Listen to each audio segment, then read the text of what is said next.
മുൻപ് ഇറങ്ങി ഹിറ്റായി കൾട്ട് ക്ലാസിക് പരിവേഷമുള്ള പല സിനിമകളും ഇപ്പോൾ വെബ് സീരീസായി റീമേക്ക് ചെയ്ത് വരുന്നുണ്ട്. അതിൽ മിക്കതും പരാജയപ്പെടുകയാണെങ്കിലും അതിൽ ഹിറ്റായ കയ്യടിപ്പിക്കുന്ന ഒരു ഐറ്റം വന്നിട്ടുണ്ട്. ഏറെ വിവാദമായ ഒരു കേസിന് ശേഷം കാൾ മോർക്ക് എന്ന പോലീസ് ഡിറ്റക്റ്റീവിനെ അവിടുത്തെ ഓഫീസ് പൊളിറ്റിക്സിൻ്റെ പാർട്ടുമായി ബന്ധപ്പെട്ട് അവിടുത്തെ ചീഫ് കോൾഡ് കേസ് യൂണിറ്റിൻ്റെ ഹെഡായിട്ട് ഡിമോട്ട് ചെയ്യപ്പെടുന്നു. ഈ കാൾ മോർക്ക് അല്പം വിഷാദം നിറഞ്ഞ കുറച്ചേറെ നാർസിസമുള്ള ഒരു വ്യക്തിയാണ്. പുള്ളിക്കാരൻ ഈ പുതിയൊരു കോൾഡ് കേസ് യൂണിറ്റിലേക്ക് വന്നത് അത്ര താല്പര്യമൊന്നുമില്ല. വർഷങ്ങളായി തെളിയിക്കപ്പെടാത്ത കേസിന് എന്ത് ചെയ്യാൻ, അവിടെ കിടക്കട്ടെ. അയാൾ ആദ്യം ഒരു താല്പര്യവും കാണിക്കുന്നില്ല. പക്ഷേ പോകെ പോകെ അയാൾക്കൊരു ടെമ്പററി അസിസ്റ്റൻ്റ് വരുന്നു. ആ അസിസ്റ്റൻ്റ് നിർബന്ധത്തിന് വഴങ്ങി അയാൾക്കൊരു കേസ് ഏറ്റെടുക്കേണ്ടി വരുന്നു.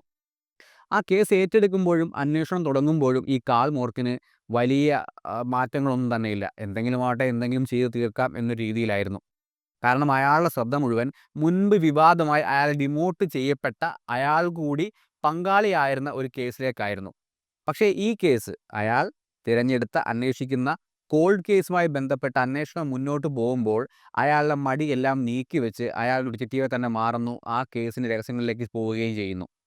പറഞ്ഞു വന്നത് ബുക്ക് അഡാപ്റ്റേഷനിൽ നിന്ന് ഫിലിം സീരീസായ ഡിപ്പാർട്ട്മെൻറ്റ് ക്യൂ എന്ന ഫിലിം സീരീസിനെ ആസ്പദമാക്കി വന്ന വെബ് സീരീസിനെ പറ്റിയാണ്.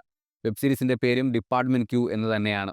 ഒരേ സമയം അന്വേഷകൻ്റെയും ഇരയുടെയും പോയിൻ്റ് ഓഫ് വ്യൂവിൽ കഥ കൊണ്ടുപോവുകയും എന്നാൽ അതിൽ തന്നെ കൃത്യമായി സ്റ്റോറി ആർക്കും ക്യാരക്ടർ ഡെവലപ്മെൻറ്റും പ്രോപ്പർ ത്രില്ലർ ഡ്രാമ മിക്സൊക്കെ കൊണ്ടുവന്ന് ഒറിജിനലിലെ വെല്ലുന്ന രീതിയിൽ തന്നെയാണ് ഡിപ്പാർട്ട്മെൻറ്റ് ക്യൂ എന്ന വെബ് സീരീസ് നിർമ്മിച്ചിട്ടുള്ളത്.